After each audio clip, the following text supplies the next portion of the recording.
తెలుసుకుందాం. హనుమంతుడు కలలో కనిపిస్తే చాలా అదృష్టముగా భావించాలి.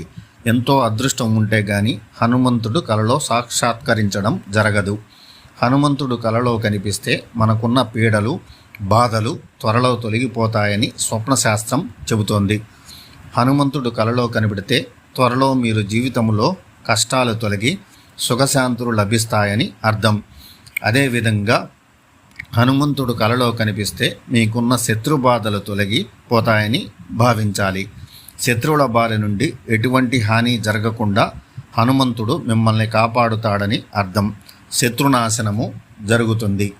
ఎటువంటి రోగాలు ఉన్నా, పీడలు ఉన్నా అతి త్వరలో అవి తొలగిపోయి సుఖశాంతులు పొందుతారని భావించాలి. హనుమంతుడు కలలో కనిపిడితే జీవితంలో ఎదురయ్యే ప్రతి కష్టములోనూ ఆయన మిమ్మల్ని రక్షిస్తారని అర్థము. మీకు